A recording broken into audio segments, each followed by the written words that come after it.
हरे कृष्णा। तो हम परम सौभाग्यशाली हैं। प्रत्येक यात्रा में हमें हृदय श्रीराम प्रभु का संग प्राप्त होता है और श्रीला प्रभुपाद जी के वरिष्ठ शिष्यों में से एक है और दिल्ली के प्रचार में उनका एक बहुत बड़ा योगदान है। तो शास्त्र कहते हैं आश्रय लैया भजे कृष्ण तारा नहीं तेजे। तो श्रील प्रभुपाद जी कहा करते थे कि किसी भी तीर्थ यात्रा आदि में या धाम यात्रा में हम जाते हैं तो अकेले जाने का प्रयास नहीं करना चाहिए। प्रभुपाद कहते हैं कि धाम यात्रा तो केवल भक्तों के संग में ही संपन्न होती है और भक्तों के संग में वरिष्ठ भक्तों का आशीर्वाद जब हमें प्राप्त होता है, उनका संग या सहचर्य हमें मिलता है तो धाम की जो कृपा है सरलता से हमें प्राप्त होती है और जिसके द्वारा हमारा जो चित्त है वो शुद्ध होने लगता है। क्योंकि यात्रा में आने का उद्देश्य ये नहीं है कि मुझे एंजॉय करना है, मुझे आनंद प्राप्त करना है, मुझे भोग करना है। ये यात्रा का उद्देश्य नहीं है। यात्रा का उद्देश्य है यातना त्रायते इति यात्रा। इस सांसारिक जीवन के जो नाना प्रकार के कष्ट है उससे शाश्वत रूप से हमें मुक्त होने के लिए इस यात्रा में हम आए हैं। कई प्रकार की यात्राओं में हम भाग लेते हैं, लेकिन इस यात्रा का उद्देश्य क्या है? कृष्ण के निकट पहुंचना। किसके निकट पहुंचना? कृष्ण के निकट। माया में तो हम डूबे हुए हैं, लेकिन उस माया संसार से बाहर निकलकर जब भक्तों के संग में हम भगवान की लीला स्थलियों में जाते हैं, वहां दर्शन करते हैं, कथा का श्रवण करते हैं, तपस्या को अपने जीवन में स्वीकार करते हैं, तो उससे क्या होता है? कृष्ण की जो निकटता है वो हमारे जीवन में हम अनुभव कर पाते हैं। क्योंकि जीवन का उद्देश्य है कृष्ण के निकट जाना। क्योंकि मृत्यु तो आने ही वाली है, इसलिए ये नहीं सोचना चाहिए कि ये सब चीजें बाद में करेंगे, यात्राओं में बाद में जाएंगे, ध्यान से बाद में श्रवण करेंगे, हरि नाम का जब गंभीरता से बाद में करेंगे, वो नहीं। बाद में कुछ नहीं। आज ये सोचना चाहिए कि मेरे जीवन का आखिरी दिन है और मुझे इस प्रकार से उस आध्यात्मिक कार्य में लगना चाहिए कि जिसके द्वारा मैं कृष्ण के निकट जाऊं। क्योंकि जीवन की सिद्धि ये नहीं है कि आपका कितना बड़ा नाम हो गया है, कितना धन संपन्नता आपके पास है, कितने इस भौतिक संसार में आपने यश प्राप्त किया है। जीवन की सफलता या जीवन की परम सिद्धि यही है कि हम कृष्ण के कितने निकट पहुंचे हैं। और निकट पहुंचने का अर्थ है कृष्ण के नाम, रूप, गुण, लीला, धाम आदि के लिए हृदय में तीव्र अनुराग, तीव्र लालसा जागृत होनी चाहिए। भगवान को जानने की, भगवान को समझने की, भगवान के धाम को देखने की, भगवान की लीला कथा का श्रवण करने की। क्योंकि कृष्ण प्राप्ति तो भगवत लालसा से ही संबंध सफल है। तो इसलिए ऐसी लालसा श्रील प्रभुपाद कहते थे, जन्म कोटि सुकृतिर्न लभ्यते। करोड़ों करोड़ों जन्म के सुकृति पुण्य से भी ऐसी लालसा हमें प्राप्त नहीं होती। केवल ऐसी लालसा प्राप्त होती है महान भक्तों के संग से ही वो लालसा भगवान को समझने की हमें प्राप्त होती है। और उसमें एक चरण है। धाम यात्रा क्या है? एक ऐसा कदम है, एक ऐसा स्टेप है जिसके द्वारा भगवान के प्रति हम अनुराग विकसित कर सकते हैं। तो ये परम सौभाग्य है कि प्रभु जी के संग में हम नैमिषारण्य, ये भूमि तो साधु और संत महान महान ऋषियों की तपोभूमि है। नैमिषारण्य का उल्लेख तो हर कथा में होता है। भागवत को आप अलग नहीं कर सकते नैमिषारण्य से। और नैमिषारण्य भगवान का प्रिय स्थल है। किसका प्रिय स्थल है? भगवान का। स्वयं भगवान यहाँ निवास करते हैं। तो नैमिषारण्य कोई साधारण तीर्थ नहीं है, एक विशेष धाम है और भगवान का एक विशेष अवतार इस स्थान में प्रकट हुआ है, या बल्कि इस नैमिषारण्य के रूप में प्रकट हुआ है। तो ऐसा परम सौभाग्य हमें मिला है कि हम ऐसे नैमिषारण्य में पहुंचे हैं जहां साक्षात श्रीमद् भागवतम बोली गई। कौन सा ग्रंथ बोला गया? भागवतम। क्योंकि पुराणम ब्रह्म संहितम, भगवान और भागवतम में कोई अंतर नहीं है। तो ये 2 दिन हम श्रवण करेंगे अधिक से अधिक। मैंने सोचा था कि थोड़ा सा नैमिषारण्य के बारे में बताऊं और उसके बाद भागवतम की जो महिमा है और भागवतम का जो इतिहास है उसके ऊपर हम चर्चा करेंगे कि किस प्रकार से श्रीमद् भागवतम यहाँ बोला गया और कौन कौन से ऐसे प्रश्न उन ऋषि मुनियों के द्वारा पूछे गए और 88,000 ऋषि मुनियों की श्रवण लालसा थी। यहाँ भागवत का यहाँ जन्म इसलिए हुआ है कि सुनने की लालसा कितने ऋषि मुनियों में थी? 88,000। अब देखिए भक्तिमय जीवन की सफलता यही है, सुनने के लिए मुझे कितनी व्याकुलता है, क्योंकि व्याकुलता जब तक नहीं आएगी हृदय में तब तक भगवान के निकट जाना असंभव है। वो व्याकुलता, जैसे हम सुबह भूख लगी थी तो व्याकुल हो रहे थे ना प्रसाद के लिए, या जल्दी पहुंचने के लिए व्याकुल होते हैं। एक छोटा सा बालक अपनी माँ के लिए व्याकुल होता है, तो उसी प्रकार से ऐसी व्याकुलता श्रवणम के लिए होनी चाहिए। और ऐसी व्याकुलता का प्रदर्शन उस महान शौनक आदि 88,000 ऋषि मुनियों ने किया। तो सूत गोस्वामी के द्वारा श्रीमद् भागवतम की यहाँ प्राप्ति हुई है या भागवतम बोला गया है। तो ये विशेष स्थल है, ये श्रवणम का स्थल है। कौन सा स्थल है? श्रवणम का है। तो अधिक से अधिक भगवान की निकटता हमें प्राप्त होती है भगवान के बारे में श्रवण करने से।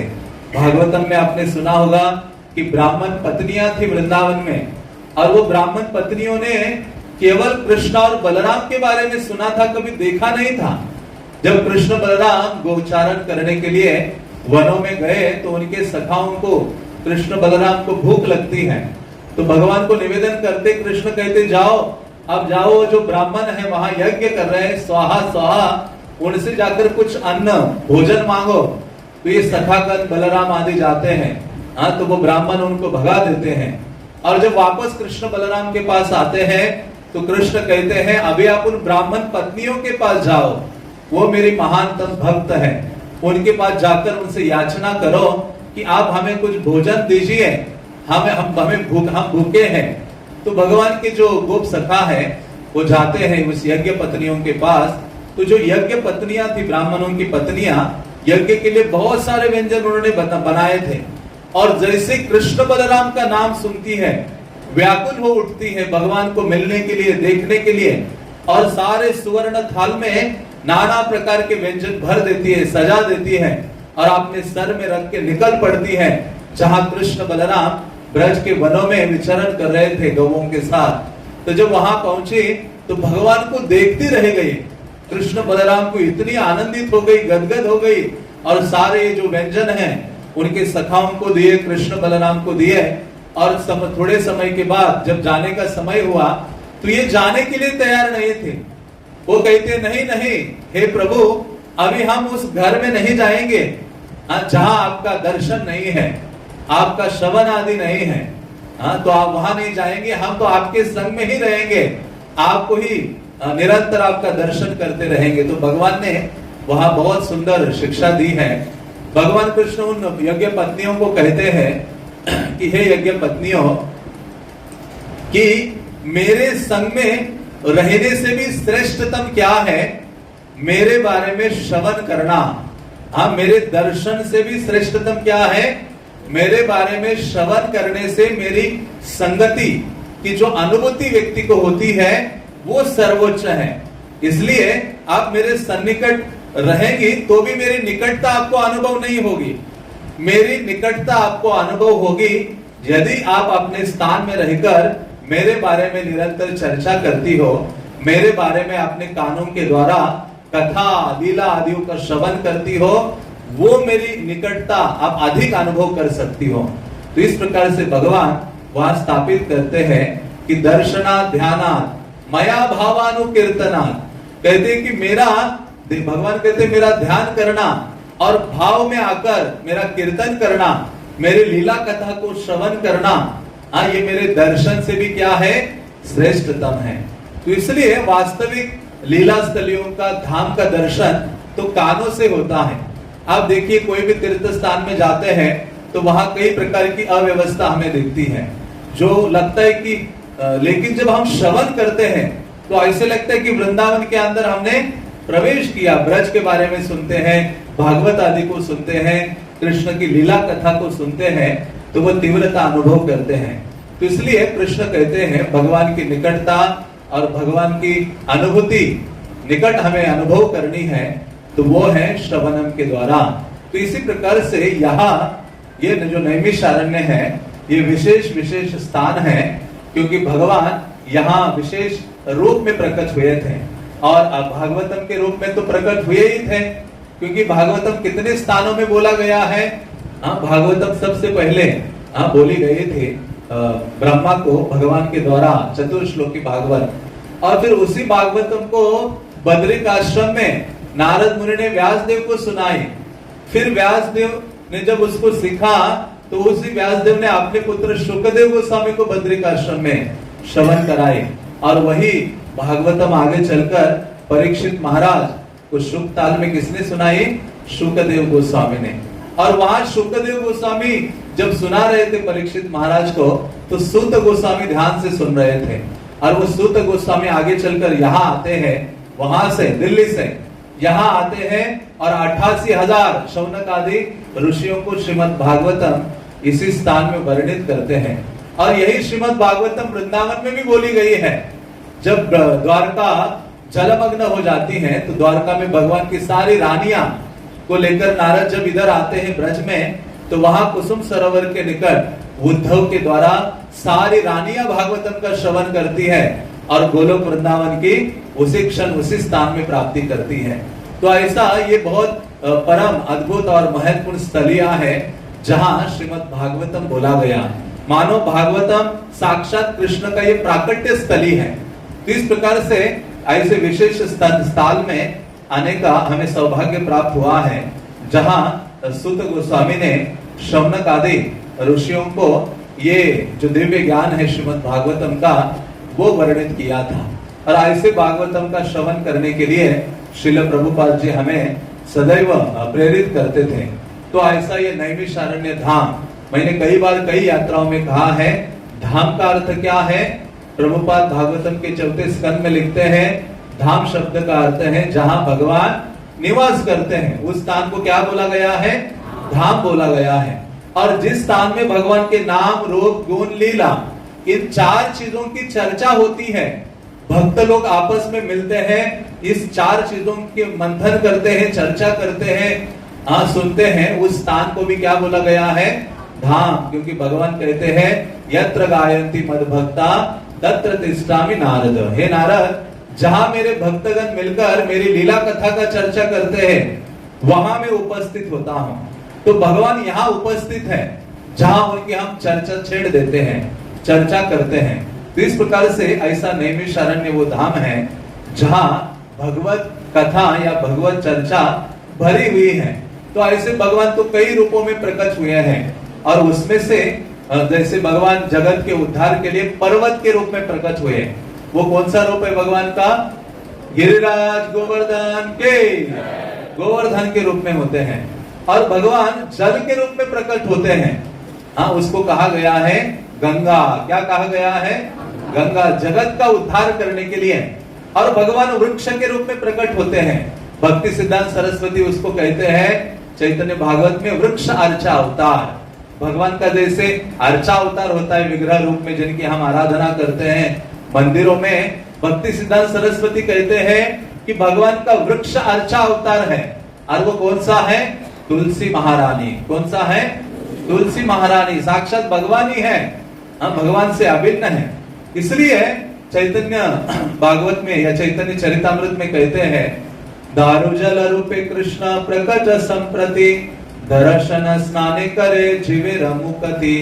दारु ब्रह्म रूपे साक्षात श्री पुरुषोत्तम, भगीरथी हन साक्षात जल ब्रह्म सम। चैतन्य चरितामृत में मध्य लीला में कृष्णदास कविराज लिखते हैं कि संसार में भगवान 2 प्रकार से भी प्रकट हुए हैं। एक है दारु ब्रह्म, दारु मतलब लकड़ी, दारु ब्रह्म रूप में जगन्नाथपुरी में प्रकट हुए हैं। और दूसरा है जल ब्रह्म। जल ब्रह्म क्या है? गंगा देवी है। कहते हैं एक है स्नान के द्वारा जीवों को मुक्त कर देती है, और दूसरा है दर्शन के द्वारा जगत के जीवों को मुक्त कर देते हैं। तब दर्शनात् मुक्ति। जगन्नाथ के बारे में क्या कहा गया है? तब दर्शनात् मुक्ति रथे तु वामनम दृष्ट्वा पुनर्जन्म न विद्यते। यदि किसी व्यक्ति को ये सौभाग्य प्राप्त होता है, जगन्नाथ को रथ के ऊपर विराजमान होते हुए कोई देखता है, तो उस व्यक्ति का इस संसार से मुक्त होना निश्चित है। इसी प्रकार से भगवान इस विशेष रूप में प्रकट होते हैं। एक तो जल ब्रह्म रूप में और दूसरा है ये जो दारू ब्रह्म है, इस रूप में भी प्रकट होते हैं। तो इसी कारण से जहां कृष्ण का श्रवण कीर्तन होता है वो प्रमुख स्थली बनती है। बल्कि ऐसे कहा गया है, नैमिषारण्य जो धाम है, यहाँ जितना अधिक श्रवण कीर्तन करेंगे इसमें जगत का कल्याण होगा। और दूसरा ही, जो व्यक्ति यहाँ बैठकर श्रवण कीर्तन करता है उसका शीघ्रता से कल्याण होता है। बल्कि प्रभुपाद जी एक प्रवचन दे रहे थे, उस प्रवचन में प्रभुपाद कहते हैं, it is a very sacred place, if you go there you will feel immediately Krishna conscious. Prabhupada कहते हैं ये बहुत पवित्र स्थान है। भागवतम के दूसरे स्कंद में प्रवचन दे रहे थे लॉस एंजलिस में, तो वहां नैमिषारण्य का उल्लेख प्रभुपाद करते हैं। प्रभुपाद कहते हैं स्टिल नैमिषारण्य का जो वातावरण है बहुत अद्भुत है, बहुत परम प्रसन्न करने वाला है। और आध्यात्मिक वातावरण प्रभुपाद जी कहते हैं अभी भी यहाँ मेंटेन किया हुआ है। प्रभुपाद जी अपने गृहस्थ जीवन में थे, उन दिनों नैमिषारण्य भी आए थे। और प्रभुपाद कहते हैं यदि आप नैमिषारण्य जाओगे तो आप तुरंत यहाँ कृष्ण चेतना अनुभव करोगे। यह ऐसा पवित्र स्थान है। तो ये चेतना अनुभव करने के लिए क्या करना होगा? हमें यहाँ बैठकर श्रवण करना होगा। इसलिए नैमिषारण्य का जो वर्णन है भागवतम के 34 श्लोक में आता है। भागवतम आप प्रथम स्कंद शुरू करते हो, पहले 3 श्लोकों में तो मंगलाचरण किया है, और चौथा जो श्लोक है उसमें नैमिषारण्य का वर्णन करते हैं। वहां कहते हैं निमिषे अनिमिषे क्षेत्रे ऋषया शौनकादया सत्रम स्वर्गाय लोकाय सहस्र सममासतः। तो वहां वो कहते हैं नैमिषे, नैमिषे मतलब नैमिषारण्य, अनिमिष क्षेत्रे। तो प्रभुपाद उसका अनुवाद करते हैं भगवान विष्णु का विशेष प्रिय स्थल। आप देखेंगे भागवतम का 4था श्लोक पहले स्कंद के पहले अध्याय का, जिसमें नैमिषारण्य का महात्म्य प्रभुपाद ने कई तात्पर्य में दिया है। बहुत सारे पैराग्राफ में प्रभुपाद ने नैमिषारण्य का वर्णन किया है कि ये नैमिषारण्य है क्या, कितना महत्वपूर्ण है नैमिषारण्य में जाना, नैमिषारण्य में जाके श्रवण कीर्तन करना। तो प्रभुपाद जी कहते हैं ये नैमिषारण्य भगवान का विशेष प्रिय स्थल है। तो नैमिषारण्य इसके कई नाम हैं। एक नाम है नैमिषारण्य, नैमिष और अरण्य बनकर क्या होता है? नैमिषारण्य कहलाता है। तो नैमिष जो शब्द है वो अनिमिष जो शब्द है उसका विशेष अर्थपूर्ण शब्द कहलाता है। तो अनिमिष का अर्थ क्या है कि जो पल के झपकता नहीं है या अपनी दृष्टि बंद नहीं करता। निमिष का मतलब है क्षण भर, हाँ, जो पलक झपकने का समय है उसको निमिष काल। सुना है आपने? राजा निमिमी हुए थे, भागवतम में वर्णन आता है। तो उसी प्रकार से अनिमिष का अर्थ होता है कि जो अपनी दृष्टि बंद नहीं करता है, जो सदैव जागरूक है और जो सदैव सतर्क है, सर्वज्ञ है, उसको अनिमिष कहा गया है। और अनिमिष से ही निमिष शब्द आया है, इसलिए वो नैमिषारण्य कहा गया है। क्योंकि अनिमिष का अर्थ क्या है? जो कभी आपने जो पलक है वो झपकता नहीं है, या अपने नेत्र है या दृष्टि है वो बंद नहीं करता है। तो भगवान विष्णु का एक नाम है अनिमिष। क्या नाम है?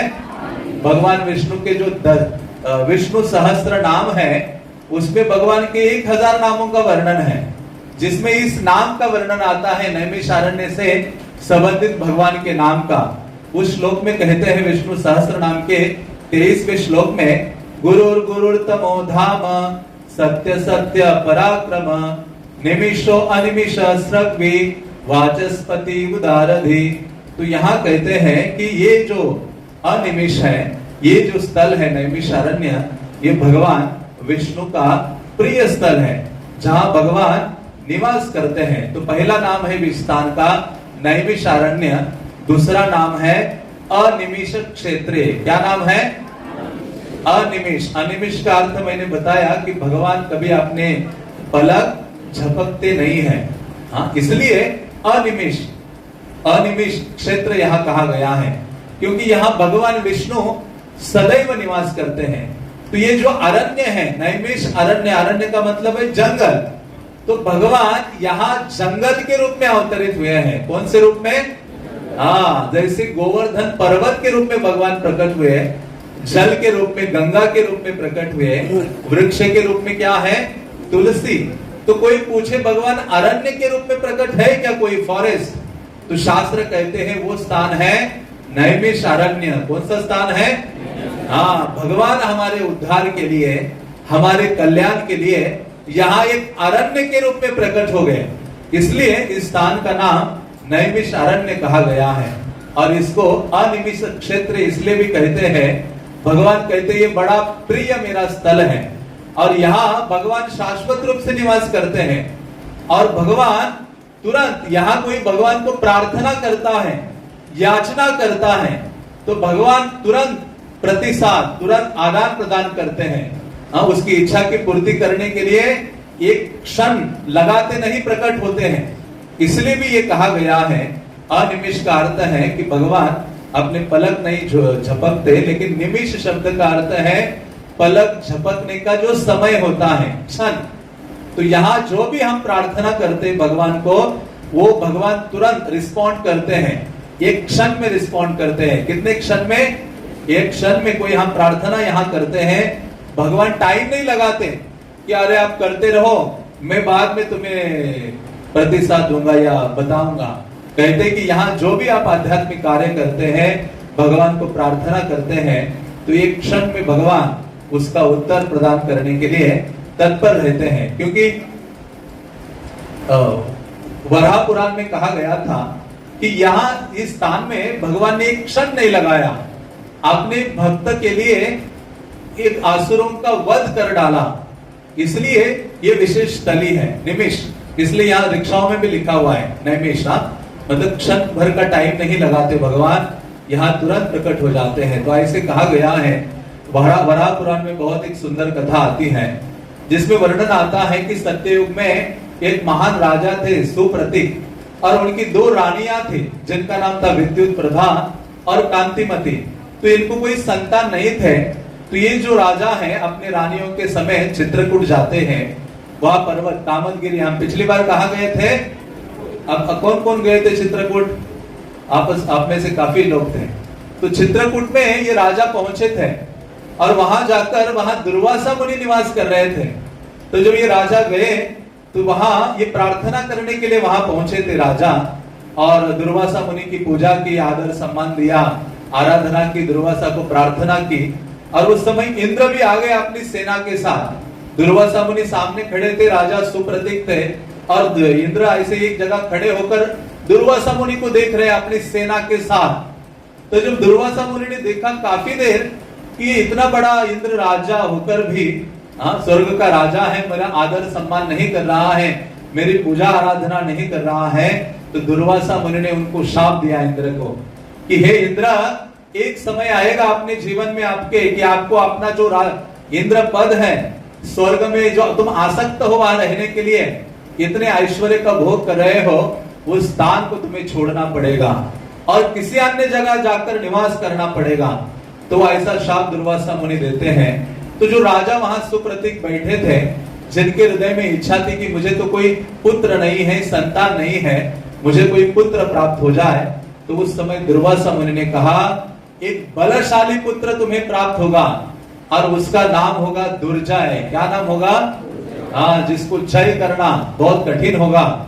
तो ऐसा राजा वापस आता है और अपने दोनों रानियों के द्वारा दो अलग अलग जो पुत्र है उन्हें प्राप्त होते हैं। विद्युत प्रभा के द्वारा उनको दुर्जय प्राप्त होता है, और जो कांतिमती नामक रानी थी उनसे सुदम्न नामक पुत्र की उन्हें प्राप्त होती है, पुत्र प्राप्त होता है। तो ऐसा राजा का जो राजधानी था वाराणसी था, वहां जब वो रहने लगा, भगवान की आराधना करने लगा, और जब बहुत वृद्ध हो गया तो उन्होंने अपना राज्य अपने पुत्र को दे दिया। और निकल पड़े उस स्थान को छोड़कर चित्रकूट में जाकर रहते हैं। तो ये जो उनका पुत्र था दुर्जय बहुत शक्तिशाली था। उन्होंने पूरे पृथ्वी पर अपना राज्य बना लिया, जम्बू द्वीप पर अपना शासन शुरू किया। सभी प्रकार के राजाओं का पराजय करके ये जो दुर्जय है महान राजा बना और इंद्र को भी पराजित किया। इंद्र को निकाल दिया उसके राज्य से। इंद्र का जो स्वर्ग है, इंद्र पृथ्वी में आकर एक कोने में कहा रहने लगा। और ऐसा ये जो दुर्जय पूरा राजा बना था, साथ ही साथ उसको बहुत घमंड, अहंकार, जब व्यक्ति के पास ये चार चीजें आती है ना, कुंती महारानी कहती है कि उसके हृदय में अहंकार या घमंड जन्म लेता है। जन्म ऐश्वर्य श्रुतश्री ये दमान मध कुमार। जब व्यक्ति उच्च कुल में जन्म लेता है तो अहंकार होता है, मैं इतने बड़े कुल में जन्म लिया हूं, मैं ब्राह्मण कुल में हूं, मैं ये इस कुल में हूं। जन्म ऐश्वर्य, जब व्यक्ति के पास धन ऐश्वर्य आता है तो वो घमंडित गर्वित होने लगता है। जन्म ऐश्वर्य श्रुत, श्रुत का मतलब है नॉलेज, ज्ञान। व्यक्ति के पास ज्ञान आता है तो भी व्यक्ति घमंडित या गर्वित हो जाता है।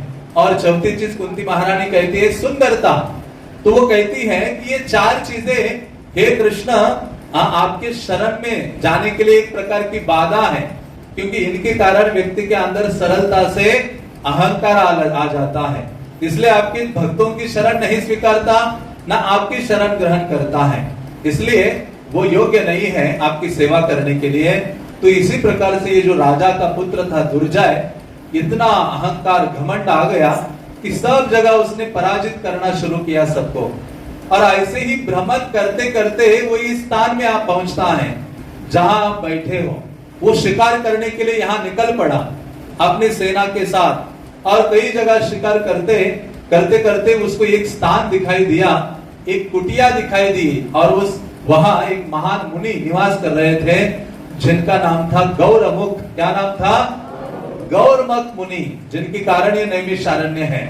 तो जो गौरमुख मुनि थे वो यहाँ भगवान का भजन कर रहे थे, विष्णु की आराधना कर रहे थे, भगवान का गुणगान कर रहे थे अपनी कुटिया में।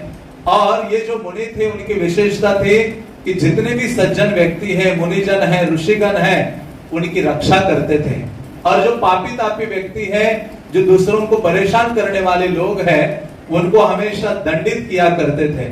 और ये इतना सुंदरतम स्थल था, सरोवर थे, कई प्रकार के प्राणी थे, और उनकी कुटिया के निकट एक ऐसा वृक्ष था जिससे पूरा ये नैमिषारण्य सुगंधित हो गया था। और हजारों हजारों ब्राह्मणों के बालक थे जो सामवेद आदि का उच्चारण कर रहे थे, मंत्रों का गान कर रहे थे। तो इस प्रकार से ये सब हो रहा था। उसी समय ये जो दुर्जय नामक जो राजा है यहाँ आकर पहुंचता है और मुनि का दर्शन करता है, और वो निकलने लगता है। तो मुनि कहते रुको रुको, आपको मैं भोजन कराना चाहता हूँ, आपके सेना के साथ, मंत्रियों के साथ, आपके जो हाथी है, घोड़े हैं, सबके साथ सबको भोजन कराता हूँ, क्योंकि आप हमारे यहाँ आप पहुंचे हो। और उनके पास 5 औक्षणी सेना थी। एक औक्षणी सेना में 21,000 से अधिक रथ होते हैं, 21,000 से अधिक घोड़े होते हैं, हाथी होते हैं, 65,000 से अधिक घोड़े होते हैं, 1 लाख से अधिक चलने वाली सेना होती है। आप सोचिए, इतना 5 गुना लोग वहां उपस्थित थे। तो इतने सारे लोग थे, राजा थे, मंत्री थे। तो मुनि ने कहा कि आप यहाँ रुकिए, क्योंकि आप अतिथि हो, अतिथि देवो भव। हमारा मुनियों का कर्तव्य है आपको भोजन करें। शास्त्र कहते हैं गृहस्थ का कर्तव्य क्या है, कोई व्यक्ति उसके घर में आता है वो बिना भोजन किए नहीं जाना चाहिए। आजकल की सभ्यता आप सोचते आ रहे आ गए हमारे घर, है ना, कितना दिक्कत होता है। तो शास्त्र कहते हैं आपका शत्रु भी आ जाए आपके घर में, गृहस्थ धर्म का वर्णन महाभारत आदि में बहुत विस्तार रूप से किया है। शत्रु भी आ जाए तो उसको बैठने के लिए आसन देना चाहिए, पीने के लिए जल देना चाहिए, भोजन करने के लिए पूछना चाहिए। और ये कुछ करने के लिए आप तत्पर नहीं हो तो कम से कम अपनी वाणी से क्या करो, उनसे मीठी बातें बोलो। तो इस प्रकार से गृहस्थ धर्म का ये आचरण की व्याख्या शास्त्र करते हैं। तो ये जो मुनि है उन्होंने इस राजा को कहा कि आप यहाँ रुकिए, मैं आपकी व्यवस्था करता हूँ, आपको भोजन आदि अर्पित करता हूँ। तो मुनि ने ये तो कहा, लेकिन मुनि को चिंता हो गई। जैसे उनको चिंता हो गई कि अभी इतने सबके लिए मैंने तो बोल दिया, लेकिन मैं कहां से अरेंज करूं। तो उस समय शास्त्र कहते हैं कि यदि हमारे हृदय में सेवा करने की भावना है तो भगवान सारी जिम्मेदारी उठाते हैं, भगवान व्यवस्था करना शुरू करते हैं। योगक्षेम वहां में हम अनन्य चिंतयन्तो माम ये जना पर्युपासते तेषाम नित्यभियुक्तानाम योगक्षेम वहां में हम। भगवान कहते अनन्य चिंतयन्तो माम, जो अनन्य भावना से मेरा स्मरण करता है, अनन्य भावना से मेरी सेवा में लगा हुआ है, सेवा का ये जो उत्तरदायित्व लेने के लिए जो तैयार है, तो भगवान कहते मैं उसके पीछे खड़ा होता हूं। अब देखिए श्रील प्रभुपाद के जीवन में क्या था। 40 रुपए को लेकर अमेरिका गए, लेकिन भगवान की और सारे जगत की सेवा करने की उनके हृदय में भावना थी। और भगवान ने इतना अमाप सब कुछ प्रदान किया, हाँ, सारा अपना षड ऐश्वर्य मानो प्रभुपाद ने उनको अर्पित कर दिया। तो उसी प्रकार से इस मुनि जो थे वो भगवान के निकट गए और उन्होंने कहा, मैंने तो ये कहा है, मुझे तो चिंता हो रही है, हे प्रभु आप कुछ कीजिए। हाँ, तो यहाँ नैमिषारण्य में है तो पूरा तुरंत भगवान प्रकट हो गए और भगवान को इतनी स्तुतियां की। वराह पुराण में कई श्लोक आते हैं, उन श्लोकों में उन्होंने स्तुतियां अर्पित की और स्तुतियां करके भगवान ने उनको चिंतामणि रत्न प्रदान किया। और वो चिंतामणि रत्न सब कुछ प्रदान करने वाला था। जैसे वो चिंतामणि रत्न प्राप्त होता है, उस रत्न के पास जाते हैं वो मुनि, गौरमुख मुनि, और जाकर उनको कहते हैं, हे चिंतामणि अब क्या करो, सुंदरतम महल बना दो, बड़े बड़े उपवन बना दो, दीवारें बना दो, मोर फलदार वृक्ष हैं, बगीचे हैं, हाथियों के लिए रहने के लिए स्थान बना दो, घोड़ों के लिए स्थान बना दीजिए, और 4 प्रकार के विभिन्न जो व्यंजन हैं उनकी व्यवस्था कीजिए, स्वर्ण के पात्र बनाइए, सेवा करने वाली परम सुंदरियों को प्रकट कीजिए। ऐसे देखते देखते इतना सब कुछ मानो एक बड़ा सा शहर वहां प्रकट हो जाता है। और तब मुनि उस राजा और उनको कहते कि आप आइए, यहाँ प्रवेश कीजिए। राजा और उनके सैनिक आदि ये सब ऐश्वर्य यहाँ देखकर आश्चर्यचकित हो जाते हैं और सब खान पान करते हैं, सब दिव्य आनंद अनुभव करते हैं। और जैसे सुबह हो जाती है ना, तुरंत सारे जो राजा हैं उनके सैनिक आदि देखते हैं कि जितने महल आदि का उन्होंने उपभोग किया रात्रि में, जिसमें रहे खाए पिए, सुबह के समय में सब कुछ क्या हो गया, अप्रकट हो गया उनके दृष्टि से।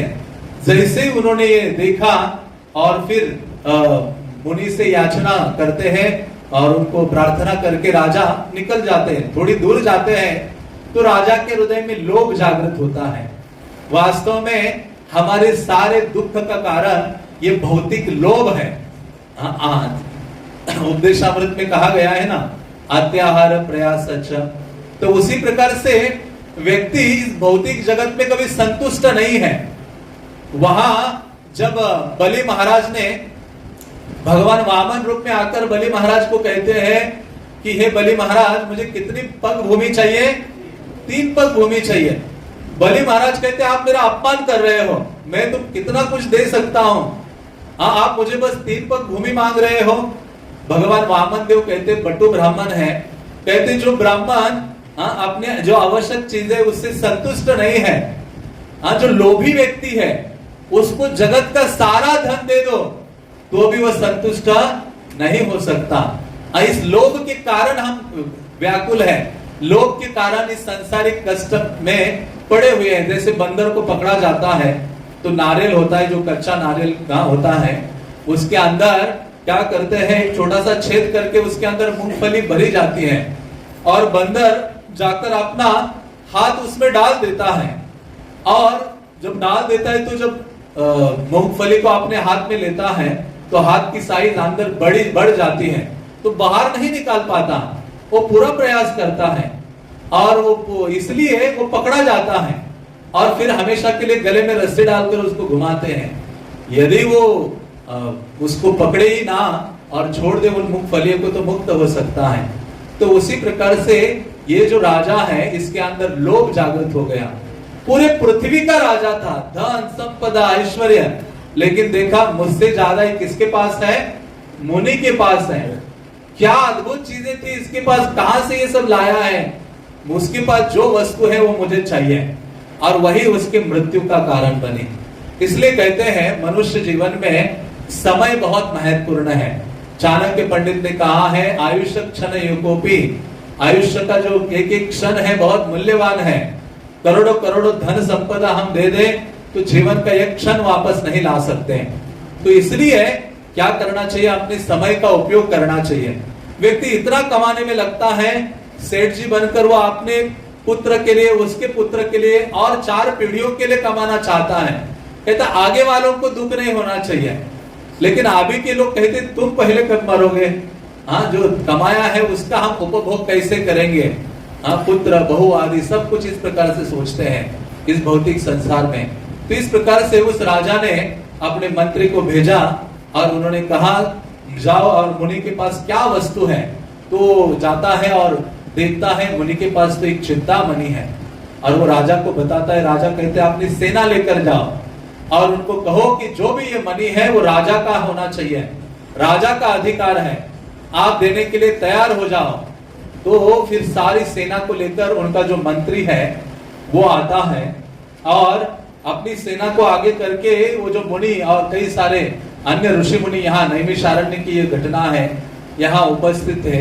उस समय जब उनको ये कहा कि आप वो मणि वापस करो, मणि हमें दे दो, तो उस समय वो जो मुनि है, गौरमुख मुनि, वो मना करते हैं। लेकिन सारी सेना लड़ाई के लिए तैयार हो जाती है, आक्रमण करती है। तो गौरमुख मुनि क्या देखते हैं कि उस मणि के अंदर से हजारों हजारों सैनिक बाहर आ रहे हैं, अलग अलग सेनापति बाहर आ रहे हैं, और इस राजा की जितनी ये सेना थी उनको परास्त कर रहे हैं। बहुत भयावह वहां युद्ध हो रहा है, और उन सबको मारने के बाद वो सैनिक फिर से उस मणि के अंदर चले जाते हैं। तो ये जो मुनि है देखकर आश्चर्यचकित हो जाते हैं। और जब उस राजा दुर्जय को पता चलता है तो राजा दुर्जय खुद आता है। तो जब उस राजा को देखा तो भगवान, तो ये जो गौरमुख मुनि है, ये प्रार्थना करते हैं, वो भगवान का स्मरण करते हैं और भगवान को प्रार्थना करते कि हे प्रभु, ये दुष्ट मति वाला, दुष्ट बुद्धि वाला ये व्यक्ति है, इसको आप अभी के अभी इसका विनाश कीजिए।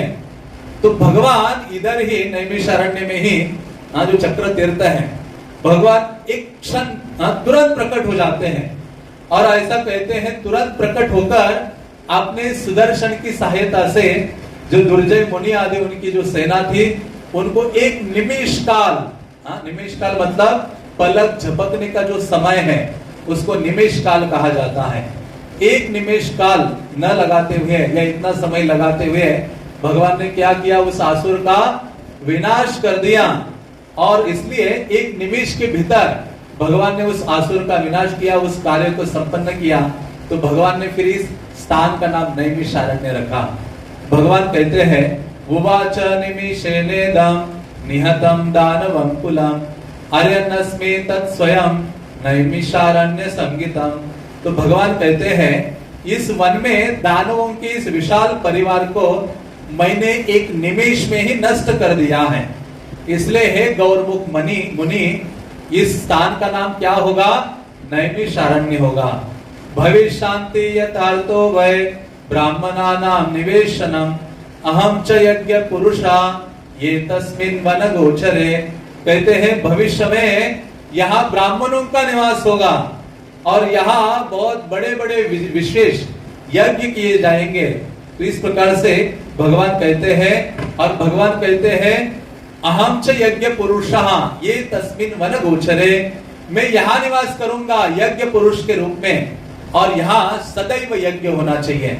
इस प्रकार से भगवान कहते हैं। तो यहाँ कलियुगा में यज्ञ क्या है? हरे कृष्णा कृष्णा कृष्णा हरे हरे, हरे राम राम राम हरे हरे। तो इस प्रकार से स्वयं भगवान यहाँ निवास करते हैं, और इस अरण्य के रूप में भगवान ने यहाँ क्या किया था? स्वयं वास किया था। इस कारण से भी इसको नैमिषारण्य कहा जाता है, या अनिमिष क्षेत्र भी कहा जाता है। और एक वर्णन कहते हैं कि इसका दूसरा नाम है नैमिषारण्य। एक है नैमिष, दूसरा है नेमिश, जैसे नेमी जो चक्र होता है उसके जो राउंड है उसको नेमी कहा जाता है। तो उस प्रकार से इसलिए इसको नेमिषारण्य भी कहा गया है, क्योंकि ऐसा वर्णन आता है कि कलियुगा की शुरुआत में सारे जो ऋषि मुनि हैं शौनक आदि, वो ब्रह्मा जी के पास जाते हैं और ब्रह्मा जी के पास जाकर उनको कहते हैं कि हे ब्रह्मा जी, आप हमें बताइए कि इस पृथ्वी तल में तपस्या करने का सर्वोच्च स्थान कौन सा है, जहां तपस्या करने से, भगवान का भजन करने से एक तो स्वयं का बहुत जल्दी कल्याण हो और दूसरा कलियुगा की जो शक्ति है कम हो जाए जहां भजन करने से। क्या प्रश्न था उनका, समझ में आया आपको? ने ब्रह्मा जी को पूछा कि कौन सा ऐसा इस पृथ्वी में सबसे श्रेष्ठ स्थान है जहां जाकर तपस्या करनी चाहिए, या उस स्थान में जप आदि, भजन आदि, यज्ञ आदि, सेवा आदि करने से कलियुगा का जो प्रभाव है वो क्या होता है, कम हो जाए। ऐसा कौन सा स्थान है आप हमें बताइए, ताकि हम सारे ऋषि मुनि जाकर उस स्थान में जाकर भजन आदि कर सके। तो ब्रह्मा जी ने क्या किया, मनोमय धर्म चक्र प्रकट किया। आपने मन से ही एक ऐसा धर्म चक्र को प्रकट किया। वो कहते एतत् मनोमयम चक्र मया सृष्टम विसृज्यते यात्राश्च शीर्यते नेमि सदेश तपसः शुभा। तो ब्रह्मा जी कहते हैं कि हे ऋषि मुनियों, मैं एक चक्र अभी यहां से भेज रहा हूं और इस चक्र के पीछे पीछे आप लोग चले जाओ, और ये चक्र जाकर जिस स्थान में गिरेगा, पृथ्वी का जहां स्पर्श करेगा, वो स्थान सर्वोपरि है।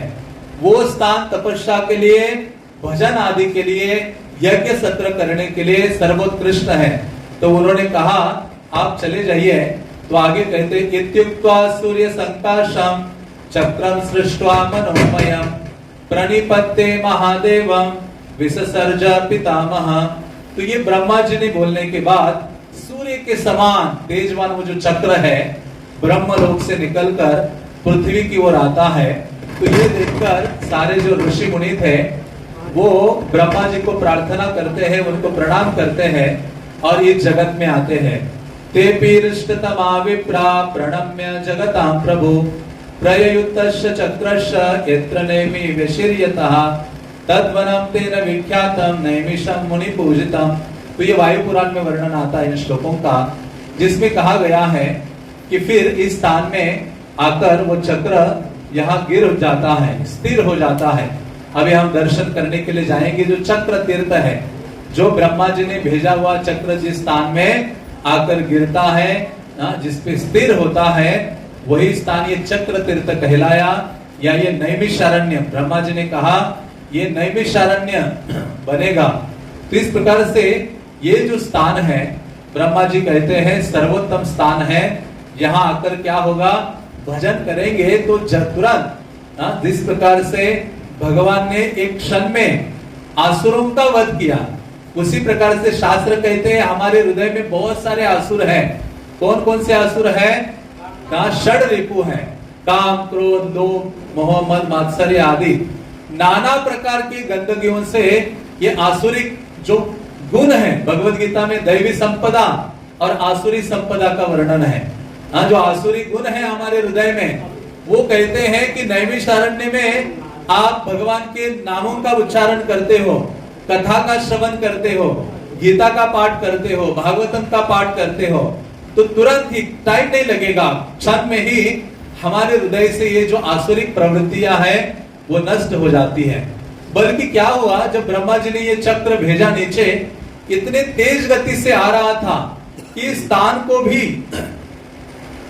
भेद कर, पृथ्वी को भी भेद कर नीचे लोगों में गुजर कर नीचे गर्भोदक सागर है, ये ब्रह्मांड गर्भोदक सागर पर तैर रहा है ना, तो वो गर्भोदक सागर में जाने वाला था। तो फिर जो दुर्गा देवी है वो क्या करती है, यहाँ प्रकट होकर उस चक्र को रोक देती है नीचे जाने से और यहाँ स्थिर करती है। इस प्रकार से इस स्थान में चक्र तीर्थ का प्रादुर्भाव या प्राकट्य होता है। और फिर वहां आगे चलकर लोग, हर कोई जो भी नैमिषारण्य आता है वो निश्चित रूप से चक्र तीर्थ में स्नान करता है। इवन बलराम जी यहाँ आकर स्नान किया है। महान महान श्रील भक्ति सिद्धांत सरस्वती ठाकुर नित्यानंद प्रभु यहाँ आकर सारे लीला स्थलों का दर्शन किए हैं, स्नान आदि किए हैं।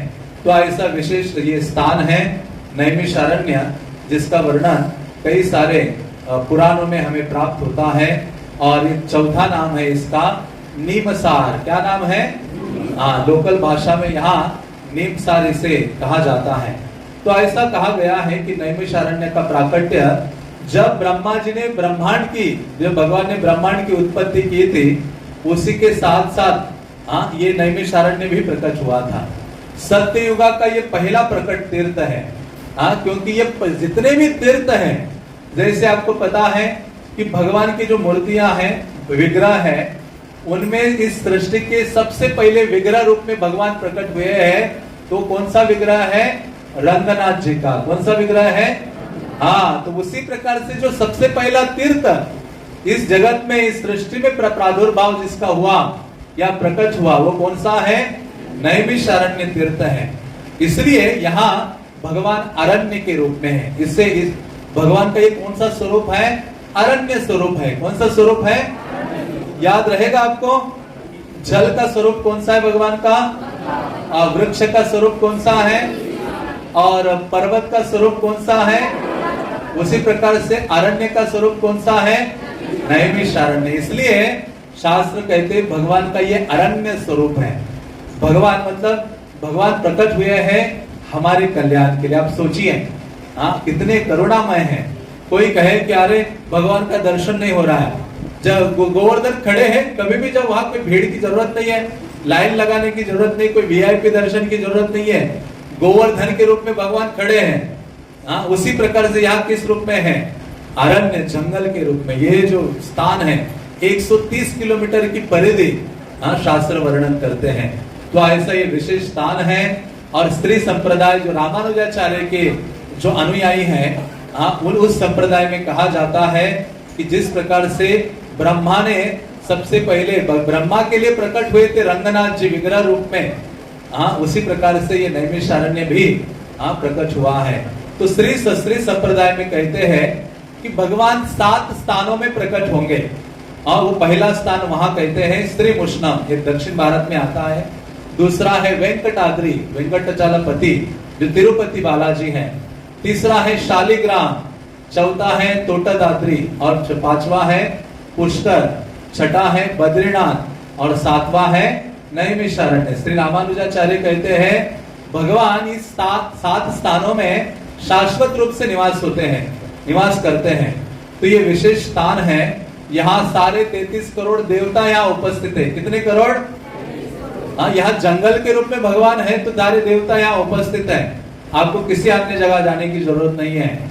और यहाँ इसी नैमिषारण्य में कहते 3.5 करोड़ तीर्थ हैं जिनके दर्शन कर सकते हैं। आप तैयार हो 3.5 करोड़ के दर्शन करने के लिए? इतना जीवन ही नहीं है हमारे पास। और कहते हैं यहाँ 88,000 ऋषि मुनि अभी भी शाश्वत रूप से अनादिकाल से निवास कर रहे हैं। बल्कि मैं आते समय पढ़ रहा था एक श्लोक जिसमें वर्णन आता है कि यदि व्यक्ति कोई कहे कि मुझे नैमिषारण्य जाना है और अपने घर से बाहर अपना एक कदम डालता है, नैमिषारण्य के लिए निकलता है, जैसे एक कदम डालता है, उस श्लोक में भगवान कहते हैं उसके अनंत जन्मों के जितने पाप है ना, उसके आधे पाप खत्म हो जाते हैं। कितने पाप? आप सोचिए, एक कदम आपने अपने घर से बाहर डाला, फिर उस श्लोक की अगली लाइन थी, भगवान कहते जब वो नैमिषारण्य पे केवल पहुंचता है, एक कदम यहां डाल देता है, बचे हुए आधे खत्म हो जाते हैं। हरि बोल। तो ऐसा ये नैमिषारण्य है, क्योंकि आप भगवान के संपर्क में आते हैं। इसलिए कहा गया है कि ऐसा ये स्थान है जहां पाप राशि चाहे पहाड़ के समान क्यों ना हो, वो दहन हो जाती है, नष्ट हो जाती है भगवान के यहाँ संपर्क में आने मात्र से। तो इस प्रकार से कहते हैं कि सारे जो हमारे जीवन के अशुभ है, सारे अमंगल है, सारे आसुरी प्रवृत्तियां है, वो विनष्ट हो जाती है एक क्षण में जब हम नैमिषारण्य स्थान में आते हैं। इसलिए बहुत आवश्यक है कि हम अपना यहाँ आकर समय गवाए नहीं। आकर क्या करें? अब यहाँ ऋषि मुनियों को हजारों साल बिताने पड़े लेकिन कलियुगा में श्रेष्ठता क्या है कि यहां अहोरात्रे न, एक रात्रि भी आप निवास करके भगवान का थोड़ा भजन करते हो ना, जो इन हजारों ऋषियों को पूरे हजारों साल लगे थे, वो केवल हम एक रात्रि यहाँ निवास करके थोड़ा सा भजन करेंगे तो हम वही गति प्राप्त करेंगे जो बड़े बड़े ऋषि मुनियों को प्राप्त होती है। और ये मैं नहीं कह रहा हूं, व्यासदेव कह रहे हैं।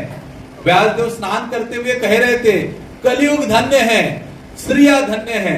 हाँ, जो ऋषि मुनि थे वो हैरान हो गए, अरे ऐसा क्यों कह रहे हैं, कलियुगा को तो सब गालियां देते हैं।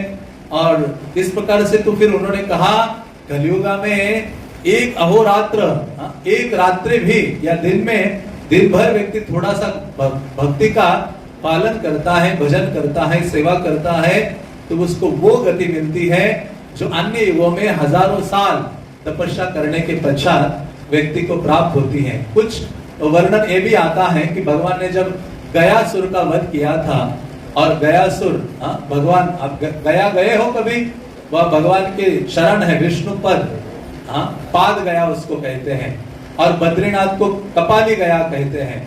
उसी प्रकार से नैमिषारण्य को नाभि गया कहा गया है। ये विष्णु का विशेष स्थली है, और इसलिए कहते हैं यहाँ जितने भी संसार में नदियां हैं, तीर्थ हैं, समुद्र हैं, सबका जल, सबकी जो शक्ति है, यहाँ उपस्थित जो चक्र तीर्थ है, यहाँ उपस्थित जो दधीचि कुंड है, वहां समाहित है। आपको किसी अन्य स्थान में स्नान करने की जरूरत नहीं है। यहाँ आप दधीचि कुंड में या चक्र तीर्थ में स्नान करते हो तो संसार के जितनी नदियां, तीर्थ, समुद्र आदि है, उसमें आपने क्या किया है, स्नान आदि किया है। इसलिए कहते हैं कि पृथ्वी के सारे तीर्थों में ये जो नैमिषारण्य है वो सर्वश्रेष्ठ है। और यहाँ कहा गया है नैमिषारण्य में बैठकर यदि कोई व्यक्ति एकाग्र चित्त से भगवान की कथा को सुनता है, ध्यान मग्न होकर, तो उस व्यक्ति को निश्चित रूप से वैकुंठ प्राप्ति होती है। हरि बोल। इसी कारण से तो ये ऋषि मुनियों ने ये कार्य किया है। बल्कि ऐसा वर्णन आता है कि व्यासदेव यहाँ आकर सारे वेद, उपनिषद, पुराण, संहिता सबकी रचना यहाँ की है। शुकदेव गोस्वामी ने यहाँ आकर महाभारत भी सुनाया है, व्यासदेव ने महाभारत सुनाया है, सुत गोस्वामी ने तो 18 पुराण यहाँ सुना दिए, भागवत को भी सुनाया, महाभारत को भी सुनाया। तो इसलिए यहाँ बैठकर श्रवण करके ही वैकुंठ प्राप्ति है। इसलिए कलियुगा में भगवत प्राप्ति बहुत सरल है, लेकिन जिस व्यक्ति का हृदय सरल है ना, उसके लिए वैकुंठ सरल है। सरलता से निष्कपट होकर एकाग्र चित्त से भगवत कथा को सुनते जा, तो सरलता से क्या होगा, वैकुंठ प्राप्ति होगी। वही तो कार्य परीक्षित महाराज ने किया है। कलियुगा की शुरुआत ही हुई थी परीक्षित महाराज के समय, और परीक्षित महाराज को 7 दिन में मृत्यु आने वाले थे। उन्होंने कोई अन्य कार्य नहीं किया। क्या किया उन्होंने, बस और कुछ नहीं किया, ना कुछ अन्य कुछ आध्यात्मिक कार्य किए। वो चले गए जाकर गंगा के तट पर, उन्होंने कहा गायतः विष्णु गाथा। हजारों ऋषि मुनि एकत्रित हुए, उनको प्रश्न किया। उन्होंने कहा भगवान ने मेरे ऊपर असीम कृपा की है, मेरे जैसा गृहस्थ राजा व्यक्ति के पास समय नहीं था भगवान की लीला कथा का श्रवण करने के लिए। भगवान ने कृपा की कि मुझे टाइम निकाल दिया मेरा। कितने दिन का टाइम निकाला, 7 दिन का। अब सोचिए परीक्षित महाराज की योग्यता का वर्णन आता है। परीक्षित महाराज तो वो शाप को तो ऐसे बोल के ही नष्ट कर सकते थे। जिनकी रक्षा गर्भ में भगवान ने की है, जिनका दर्शन, जिन्होंने गर्भ में भगवान गदाधर का दर्शन किया है, जिनके पिता, दादा, परदादा इन कितने महान भक्त रहे हैं, जिन्होंने बाल्यकाल से कृष्ण बलराम की आराधना की है, लीला कथा सुनी है, उनके लिए क्या प्राप्त नहीं हो सकता था। लेकिन जगत को शिक्षा देने के लिए परीक्षित महाराज ने क्या किया, कहा कि कितना महत्वपूर्ण है भगवत कथा को श्रवण करना और कितना सरल है भगवत प्राप्ति करना। बस प्रामाणिक परंपरा में सुनना, ये बहुत महत्वपूर्ण है। ये नहीं कि यहाँ वहां कथा सुनते रहे, वो कथाएं अच्छी लग सकती हैं, लेकिन चित्त का परिवर्तन नहीं होगा। इसलिए कहते हैं ये जो परंपरा के माध्यम से जो आए हुए वैष्णव गण है, उनके द्वारा वर्णित भगवान की जो चर्चा है उसको हमें सुनना चाहिए। उससे एक कृपा परंपरा की, भगवान की कृपा हमें प्राप्त होती है। प्रभुपाद की कृपा, क्योंकि इस परंपरा के आचार्य कौन है? कृपा लेकर आने वाले प्रभुपाद जी हैं। उनके परंपरा में हम जब श्रवण करते हैं तो भगवान कृपा यहां वहां नहीं करते, परंपरा के माध्यम से करते। इसलिए गीता में कहते हैं एवं परंपरा प्राप्त। तो उसी प्रकार से परंपरा के माध्यम से हमें भगवत कथा का जब श्रवण करते हैं तो हमारा चित्त शुद्ध होने लगता है। भगवान प्रविष्ट कर्ण रंध्रेन, भगवान कानों के माध्यम से हमारे हृदय में जाते हैं और हृदय में जाकर भागवतम के पहले स्कंद में प्रभुपाद जी लिखते हैं, हाथ में झाड़ू ले लेते हैं और भगवान हमारे हृदय में क्या कर रहे हैं? झाड़ू मार रहे हैं। भगवान सेवा करना शुरू करते हैं। आप बस क्या करो? क्या करो? जोर से और जोर से। हाँ, श्रवणम कीर्तनम विष्णु, श्रवण करो। इसलिए महाप्रभु ने कहा श्रवण आदि शुद्ध चित्ते करय उदय, नित्य सिद्ध कृष्ण प्रेम साध्य कबुनय। भगवान के प्रति प्रेम की भावना हृदय में है, नित्य सिद्ध कृष्ण प्रेम साध्य कबुनय, श्रवण आदि शुद्ध चित्ते करय उदय। श्रवण के द्वारा वो जो प्रेम है भगवान के लिए वो जागृत हो सकता है। इसलिए बुद्धिमान व्यक्ति वो है कलियुगा में जो श्रवण करने में तत्पर है, कुशल है। प्रभुपाद ने क्या बोला था? प्रभुपाद को पूछा, प्रभुपाद जी आप इतना अच्छा बोल लेते हैं कैसे? प्रभुपाद कहते मैंने अपने गुरु महाराज से क्या किया है? ध्यान से सुना है, इसलिए मैं बोल पा रहा हूं। इसलिए प्रभुपाद कहते थे मेरे गुरु महाराज मुझे किसी चीज के लिए पहचानते नहीं थे।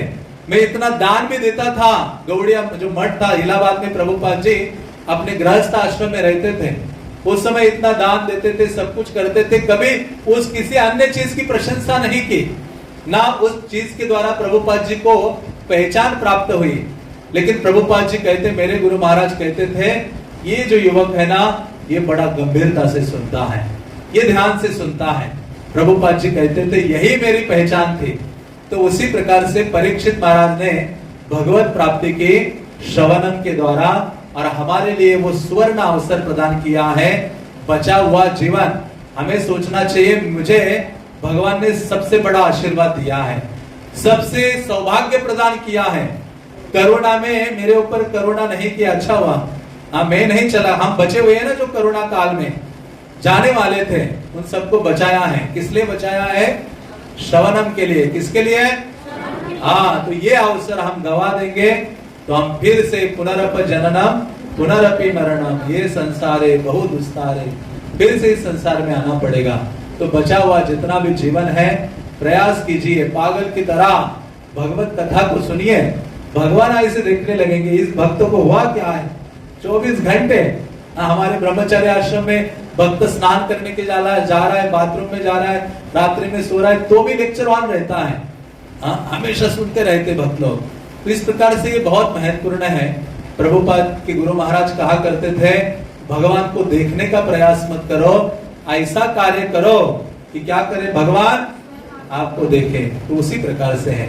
परीक्षित महाराज डट के बैठ गए, एक क्षण उठे नहीं, ना पानी पानी पूछा, ना प्रसाद पूछा, ना नींद आई, ना कुछ। शुकदेव गोस्वामी को कहते हैं, शुकदेव गोस्वामी को कहते हैं कि आप गाते जाइए कृष्ण की कथा और मैं सुनकर थक नहीं रहा हूं। तो इस प्रकार से ये अवसर है।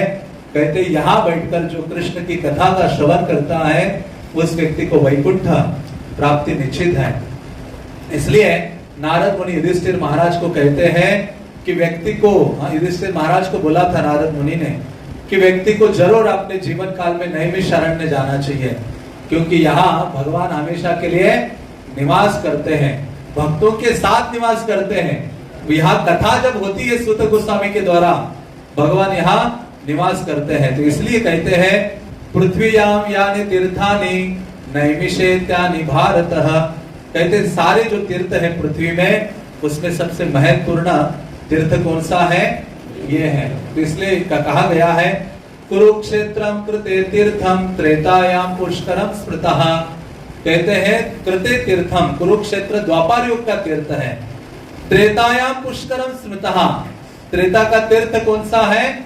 पुष्कर। द्वापरे नैमिषारण्याम, द्वापर में कौन सा तीर्थ है? नैमिषारण्य। द्वापर के एंड में यहाँ कथा की शुरुआत हुई थी।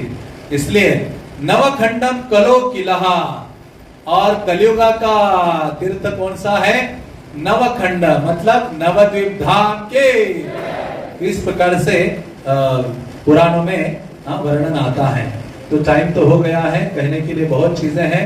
जो स्थान है, जो दर्शन के लिए जा रहे हैं, उन स्थानों का वर्णन हम शाम को या कल कर सकते हैं, या संक्षेप में बताओ अभी 2-2 मिनट के लिए। ठीक है, तो अभी हम कई सारे स्थानों में भ्रमण करेंगे, तो संक्षेप में मैं उसका वर्णन करता हूँ। तो आप जिस भी स्थान में जा रहे हैं वहां जाइए, और वहां जो भी जल आदि है वहां जाकर प्रणाम कीजिए, जल का आचमन वगैरह कीजिए। वहां कोई विग्रह है भगवान के, उनका दर्शन कीजिए, चाहे ऋषि मुनि आदि जो भी है उनका दर्शन करके प्रार्थना कीजिए। क्या प्रार्थना कीजिए? हे प्रभु, मैं तो अपनी स्तुति श्रवण करने के लिए बहुत आनंदित होता हूँ। सबको अच्छा लगता है ना अपने बारे में सुनने के लिए? जन्म लेता है तो भी बच्चा अच्छा लगता है बच्चे को। बचपन से हम उसका प्रशंसा करते तो अच्छा लगता है, तो मृत्यु तक हमें अच्छा लगता है कि कोई मेरे बारे में बोलता रहे। भगवान व्यक्ति है, तो भगवान के बारे में जब हम बोलते हैं, प्रशंसा करते हैं, तो भगवान को भी आनंद आता है, और जब भगवान की उस प्रशंसा को हम सुनते हैं तो भगवान आनंदित होते हैं। तो ये प्रार्थना करनी चाहिए कि हे प्रभु, ना मुझे आपका लीला कथा श्रवण करने में रुचि है, आप क्या कीजिए, मुझे वो रुचि प्रदान कीजिए, जिसके द्वारा अपने जीवा से मैं आपका नाम और कीर्तन कर सकूं, और दूसरा अपने कानों के द्वारा आपकी कथा श्रवण कर सकूं। मुझे वो शक्ति, योग्यता, लालसा, लौल्य वो प्रदान कीजिए। तो पहला जो स्थान है, रिक्शा वाले मुझे पता नहीं कैसे जाएंगे, लेकिन आप वैसे ही ध्यान रखिए। चक्र तीर्थ है।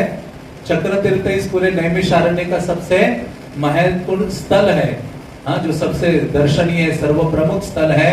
क्योंकि जैसे मैंने कहा था, ब्रह्मा जी ने जो चक्र भेजा था, मनोमय धर्म चक्र, वो इस स्थान में आकर स्थिर हो जाता है, गिर जाता है, तो वहां वो कुंड बनता है, राउंड शेप में है चक्र तीर्थ, जहां महान महान विभूतियों ने वहां आकर स्नान आदि किया है। सबसे प्रमुख स्थल है ये। और यहाँ कहते हैं कि वो चक्र तीर्थ में व्यक्ति को निश्चित रूप से स्नान करना चाहिए, उसकी परिक्रमा भी करनी चाहिए। उस स्नान के लिए शायद हम कल जाने वाले हैं। चक्र तीर्थ का स्नान बड़ा विशेष है। तो जब ये अंग्रेज लोग यहाँ थे, ब्रिटिश, तो वो जब यहाँ आए चक्र तीर्थ में, उन्होंने स्नान आदि किया, तो देखा इसकी तो गहराई बहुत है। क्योंकि ये चक्र तीर्थ की जो डेप्थ है उसको आप नाप नहीं सकते। वो सारे तल वितल, महातल, तलातल सबको छेद कर नीचे पहुंचा हुआ है, और वो ब्रह्मांड को भेदन नीचे गर्भोदक सागर में वो चक्र जाने वाला था। तब दुर्गा देवी उसको रोक देती है। तो जब अंग्रेज थे, उन्होंने नाव में बड़ी सी लोहे की जो चैन है वो ली थी, और कितनी लंबी, कई मील ऐसी लंबी उसको अंदर नीचे डाली थी, लेकिन तो भी वो पता नहीं चला उसका जो तल है, डेप्थ है। तो अंग्रेजों ने फिर वो कार्य छोड़ दिया, कहते इसका तो तल आप नाप नहीं सकते। और उसी के नजदीक एक स्थान है सूत गद्दी। सूत का मतलब है सूत गोस्वामी। सुना है आपने सूत गोस्वामी का नाम? सूत गोस्वामी ने जहां बैठकर शौनक आदि 88,000 ऋषि मुनियों को श्रीमद् भागवतम सुनाया था। ये जो श्रीमद् भागवतम सूत गोस्वामी ने उस स्थान से सुनाया था। उससे पहले उस स्थान में उनके पिता थे रोमहर्षण सूत। क्या नाम था? रोमहर्षण सूत। जब बलराम जी आए, जब वहां कौरव पांडवों में युद्ध होने वाला था, तो बलराम जी कहते मुझे पॉलिटिक्स में भाग नहीं लेना, मैं अपना तीर्थ यात्रा के लिए जा रहा हूँ। कृष्णा आप देखो जो भी करना है करो। बलराम जी निकल पड़े तीर्थ यात्रा के लिए। तीर्थ यात्रा करते करते यहाँ आए।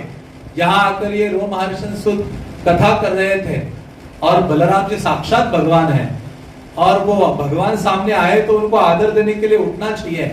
जो महान व्यक्तित्व आते हैं, गुरुजन आते हैं, तो शास्त्र कहते उठकर उनको सम्मान प्रदान करना चाहिए, आदर देना चाहिए। तो जब वो आए, उन्होंने दिया नहीं, तो बलराम जी ने क्या किया, एक तिनका ले लिया और जाकर उनके यहाँ ऐसे मारा, तो तुरंत ही उनकी मृत्यु हो जाती है। तो सारे ऋषि मुनि अचंभित हो जाते हैं, और वो कहते हैं अरे अब ये जो पुराणों की कथा का सत्र चल रहा है उसको आगे कौन कराएगा?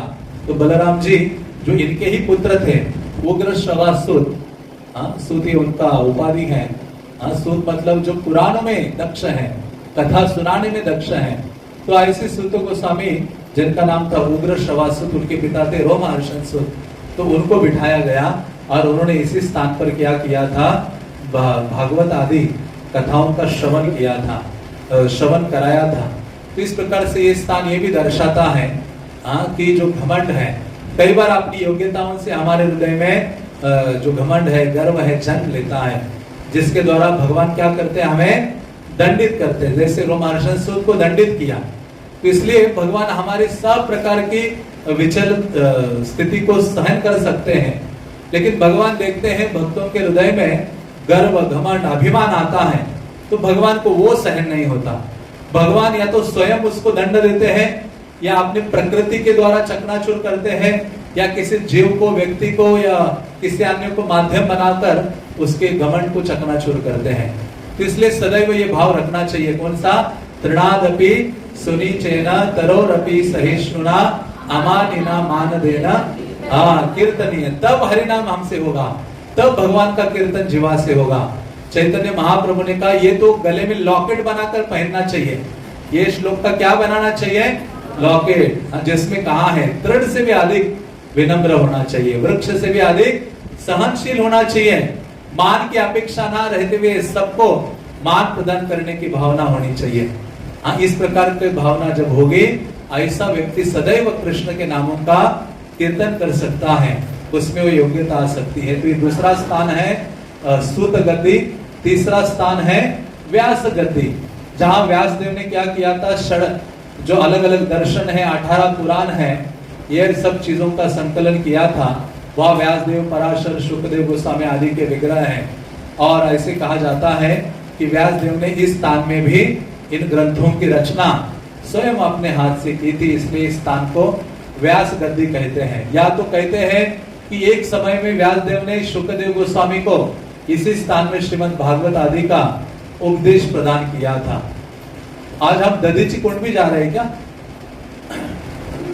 दधीची कुंड वो स्थान है जिसका कल विस्तार से वर्णन करूंगा, जहां दधीची मुनि ने इंद्र को अपनी हड्डियां प्रदान की थी और उस हड्डियों के द्वारा वज्र बनाया गया वृत्रासुर का वध करने के लिए। तो वो दधीची कुंड है। तो इसलिए भागवतम के 6ठे स्कंद में 9वें और 10वें अध्याय में दधीची मुनि का वर्णन आता है और इतना शिक्षाप्रद है। मतलब कौन ऐसा व्यक्ति है कि अपनी हड्डियां देने के लिए तैयार हो जाए।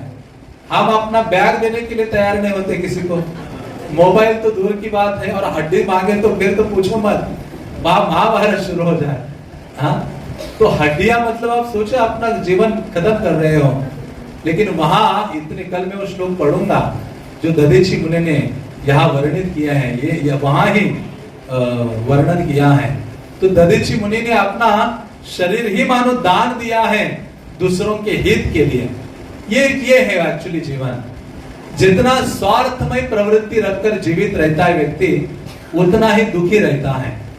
जितना ही हृदय को बड़ा कर कर देने की भावना होती है, उतना ही व्यक्ति क्या रहता है, संतुष्ट और सुख अनुभव करता है, परम शांति की अनुभूति उसको होती है।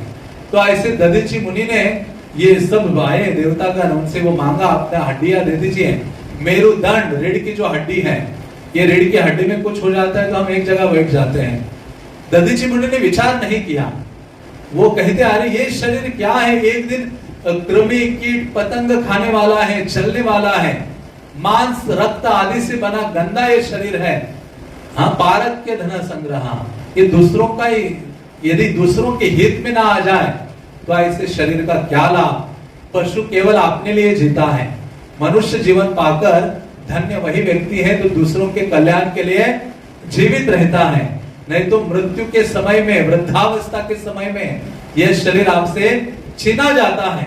हम मरना चाहते, हम नहीं मरना चाहते, लेकिन यमराज हमसे ये शरीर छीन लेते हैं और हम रोते रोते बिलखते हुए और मल मूत्र का त्याग करते हुए शरीर को छोड़ते हैं। मृत्यु के समय में कितनी गंदी अवस्था होती है शरीर की, कितना कष्ट होता है। तो वो उपदेश देते और वो कहते हैं मैं शरीर छोड़ने से पहले सारे तीर्थों का स्नान करना चाहता हूं। तो इंद्र क्या करते हैं, पृथ्वी के जितने तीर्थ थे उन सारे तीर्थों को लाकर वहां उनको स्नान कराते हैं दधीची मुनि को। वो दधीची कुंड है जिसमें जगत के सारे तीर्थ वहां उपलब्ध है, जिसमें भक्त लोग स्नान करते हैं या आचमन आदि करते हैं। तो इस प्रकार से वो दधीची तीर्थ है, बहुत विशेष है। उनके बारे में कल दधीची मुनि की कथा को श्रवण करते हैं। और एक जानकी कुंड या सीता कुंड है, क्योंकि सीता और लक्ष्मण और भगवान राम वनवास काल आदि में यहाँ आए थे और यहाँ उन्होंने वास किया था। और इधर ही भगवान राम ने 10 अश्वमेध यज्ञ जो करने थे उसमें से जो 10वां अश्वमेध यज्ञ है नैमिषारण्य के एक स्थान में उन्होंने किया था। बल्कि पद्म पुराण कहता है कि इसी स्थान में, नैमिषारण्य के स्थान में ही धरती में प्रवेश किया था माता सीता देवी ने। तो वो जो सीता कुंड है वहां सीता देवी ने स्नान किया था, इसलिए वो सीता कुंड है। और आगे दूसरा स्थान है हनुमान गढ़ी। तो हनुमान गढ़ी वो स्थान है जहां जब भगवान राम और लक्ष्मण को जो अहिरावण है पाताल लोक में ले गया था, और पाताल लोक में ले जाने के बाद हनुमान जी उनको अपने कंधों में लेकर उठाकर लेकर आते हैं। और जब ला रहे थे तो उनका जो पुत्र था मकर ध्वज, वो उनको रास्ता भुला देता है। तो हनुमान जी नैमिषारण्य में आकर पहुंच जाते हैं। तो अभी जो वहां का जो मूर्ति या विग्रह है, ऐसे कहते स्वयंभू है, वो किसी ने बनाया नहीं, स्वयंभू प्रकट हुए हनुमान जी, जिनके कंधे में कौन बैठे हैं, राम और लक्ष्मण। और उनको लड्डू अर्पण किए जाते हैं। हनुमान जी को क्या अच्छा लगता है सबसे, लड्डू बूंदी के, इसलिए तो जगन्नाथपुरी छोड़ा था उन्होंने। जगन्नाथपुरी में जब जगन्नाथ जी निवास करते हैं तो वहां समंदर अपनी सीमा लांघकर मंदिर के आसपास जितने घर थे वो समंदर पूरा आता था, घरों में घुस जाता था। तो सब जगन्नाथपुरी के निवासी आके कहते थे, हे प्रभु जगन्नाथ, देखो इसको रोको समंदर को, ये आता है घर डुबो देता है फिर चला जाता है। तो समंदर को बोला रोको, तो दूसरे दिन देखा समंदर आ रहा है। जगन्नाथ जी कहते अरे क्या हो रहा है, किसी को यहाँ खड़ा करता हो समंदर के तट पर। हनुमान जी, आपने जो पक्के सेवक है, कौन है उनके, हनुमान जी को बुलाया, कहा हनुमान यहाँ खड़े हो जाओ, समंदर को अंदर आने नहीं देना।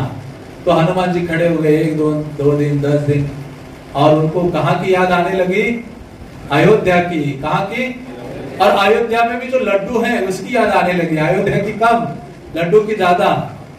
तो जब याद आई रहा, और एक दिन देखा समंदर आ गया, पूरा डुबो दिया। फिर से जगन्नाथपुरी के वासी, जगन्नाथ देवी क्या हो गया, ये फिर से समंदर आके डुबो रहा है।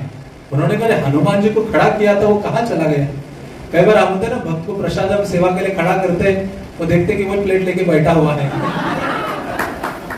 तो हनुमान जी के साथ ऐसे हुआ, हनुमान जी को सेवा के लिए खड़ा किया था, वो लड्डू के लिए भाग गए। तो जब लड्डू के लिए जिन्होंने देखा, जगन्नाथ जी ने कहा दिख नहीं रहे, तो हनुमान जी को बुलाया, क्या हो गया, तुम सेवा छोड़ के चले गए। प्रभु ये जो जगन्नाथपुरी में आपका जो प्रसाद है ना, उसमें हमेशा दालवा भात ही होता है, कि कुछ लड्डू वड्डू होने चाहिए, कुछ बूंदी के लड्डू नहीं है आपके यहाँ जगन्नाथपुरी में। तो तुरंत आपने पुजारी सेवक को बुलाते, जगन्नाथ दे रहा हूं, कल से मेरे भोग में क्या ऐड करो, बूंदी के लड्डू भोग लगाओ मुझे, ताकि एक भक्त खाएगा तो वो छोड़ के सेवा जाएगा नहीं।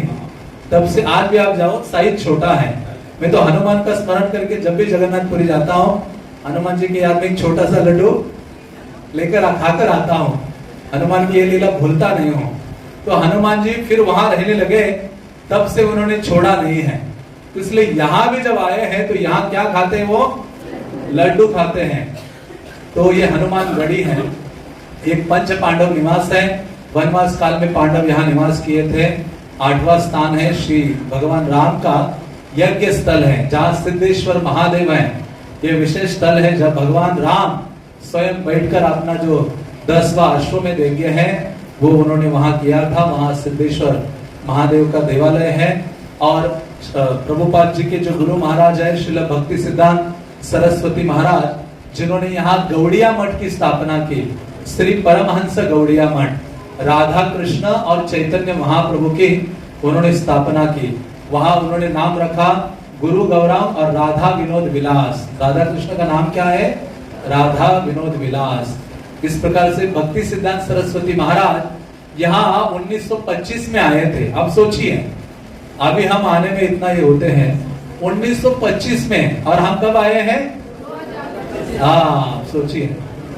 तो ये विशेष वो है, क्या है? योग है। भक्ति सिद्धांत महाराज की कृपा मिलेगी, 2025 में आप पहुंचे हो। और दूसरा स्थान है मनु शत्रुपा का तपस्या स्थल। हाँ, जो स्वयंभू मनु है, और शत्रुपा प्रथम, जिनकी आकुति, देवहूति, प्रसूति, प्रियव्रत, उत्तानपाद, ये सारे पुत्र और पुत्रियां होती हैं, जिसके द्वारा पूरा ये ब्रह्मांड मनुष्यों से आप्लावित हो जाता है। और अगला एक मंदिर है ललिता देवी मंदिर। जब ये ब्रह्मा जी ने चक्र भेजा था और वो पाताल लोक छेद कर नीचे जाने वाला था, तो दुर्गा देवी ने वो चक्र को रोका। तो दुर्गा देवी का यहाँ नाम है ललिता देवी। क्या नाम है? ललिता देवी। तो ये शंकराचार्य ने उस विग्रह और मंदिर की स्थापना की थी। तो इस प्रकार से ये कुछ ऐसे लीला स्थलियां हैं और गोमती नदी है। हाँ, इन सब का हम दर्शन करेंगे। तो आप प्रयास कीजिए, जहां भी जाइए प्रेम से और हृदय से सब स्थानों में विग्रह को, उस तीर्थ स्थल को प्रार्थना कीजिए और ये आध्यात्मिक चीज मांगिए। इसलिए कोई भी धाम आदि में जाते हैं, भौतिक वस्तु या भौतिक इच्छा हमें प्रकट नहीं करनी चाहिए। हमेशा आध्यात्मिक इच्छा प्रकट करनी चाहिए, ताकि भक्तिमय जीवन में, आध्यात्मिक जीवन में हमें बल प्राप्त होता है, जिसके द्वारा आध्यात्मिक जीवन में हम अग्रसर होते हैं। हरे कृष्णा कृष्णा कृष्णा हरे हरे, हरे राम राम राम हरे हरे। नैमिषारण्य धाम के, सुत गोस्वामी के, पतित पावन श्रील प्रभुपाद की, पतित पावन श्रील गोपाल कृष्ण गोस्वामी महाराज की, इस ग्रेट श्री राम प्रभु के, समवेत गौर भक्त वृंद के, निताय गौर प्रेमानंदे। हरे कृष्णा।